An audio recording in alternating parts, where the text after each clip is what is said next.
Peter McGuggart. I was curious, more than curious, but the only thing I could find out about Peter McGuggart on Google was that he was on the Building Advisory Committee in the village of Muncie Park, Long Island. At their upcoming meeting, it was noted on the agenda there was a vacancy on the committee. This I chalked up to the fact that Peter McGuggart was dead.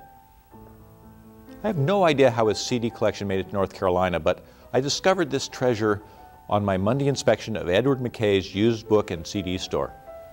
My library is my great luxury, and I always come early on Mondays to check the new goods that might have flooded in over the weekend. I like architecture books, and I grab any reasonably priced art book. I buy volumes of poetry, also biographies, which I usually pick up for $2 to $3 a piece. Travel, philosophy, and psychology, on the other hand, go for top dollar. One must be discerning. Gardening books are no deal either, and anything to do with theology is sky high. I particularly like literary anthologies and business textbooks, also etiquette books. I like knowing I can look up the right thing to do in any situation. Maybe that's because I'm so clueless. I scan the free book cart first. I never make a pig of myself. I take only what will be useful. The free books have black magic marker squiggles on the covers, so you don't try to sell them back. At home, I can usually get the squiggles off with spray cleaner and a sponge. The beauty of the free rack, besides the price, is that I read books that I might normally overlook. On this day, I selected Falling into Theory, Conflicting Views on Reading Literature by David H. Richter, and a biography of theater great George S. Kaufman. Once I'd thoroughly combed the free rack, I headed to the shelves.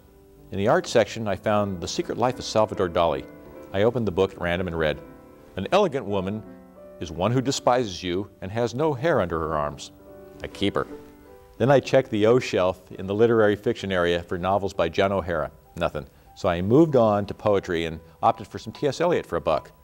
After I sleuthed for books, I moved to the recent arrival CD shelves.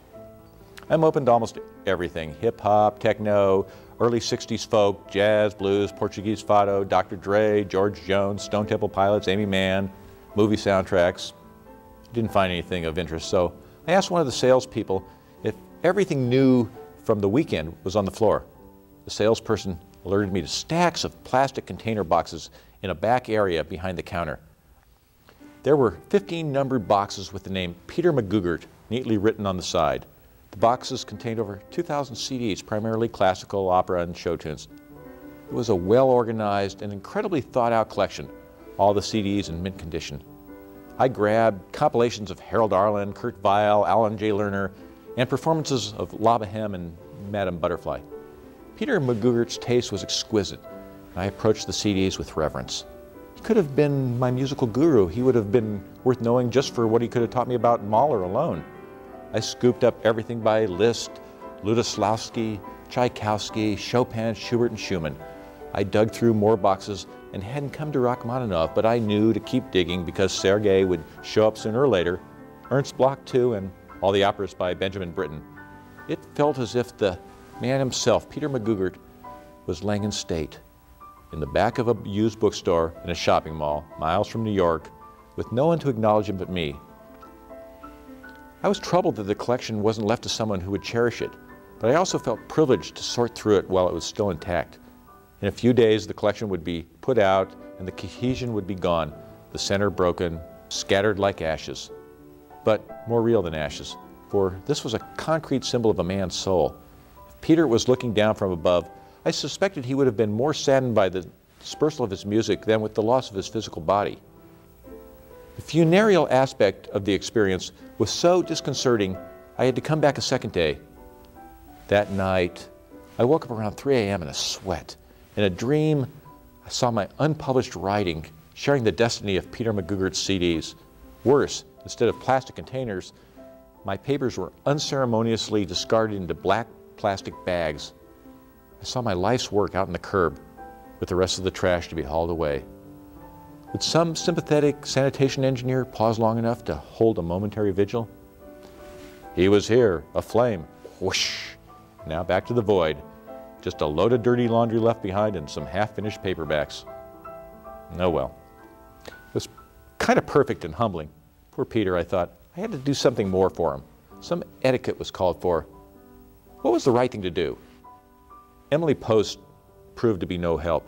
All the same, that next morning, the third day, I arrived at Edward McKay's earlier than usual and slightly more unkempt than usual. Hair uncombed, wearing my house slippers, my pajama top, so I'm not sure what the staff thought when I pleaded that they light incense and say a prayer for Peter before they put his CDs on the shelf. I tried to make them grasp the passion and cultivation behind the collection. Here was someone who had delved deep into music and thus deep into the human experience. Here was someone who had mattered. Who knows what they thought, but as long as I was spending money, the staff was willing to humor me. And spending I was.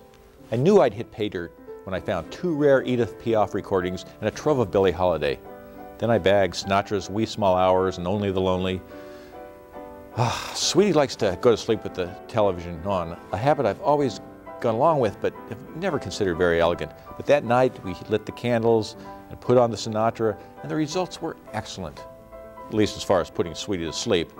Not quite the result I had in mind, but a breakthrough of sorts. Had I known she could sleep with music, I would have done this years ago. On Thursday, my intention was to pull a romantic selection together for our bedroom. And by now, I was no longer in mourning. I was doing my best to pick the corpse clean like a hungry vulture. Peter's ghost was gone. I totally shifted from the sacred to the mundane. My only anxiety now was that there was so much I didn't know about. I was worried gems were slipping by me unnoticed, such as the heavy yoke of ignorance. I returned Friday to scavenge another 10 discs and continued to do the same for many days after. But that's not what I wanted to tell you. You see, it finally dawned on me a few days back to ask the manager a question, and I'm not sure if his answer qualifies as a no Henry twist or even a punchline, but it turns out Peter McGuggart was not dead after all. Peter McGuggart was alive and well and collecting money as I bought. I'd assumed that since his name was written on each box that it was his collection. Wrong. Peter McGuggart was just the person selling. The music belonged to his nephew, name unknown.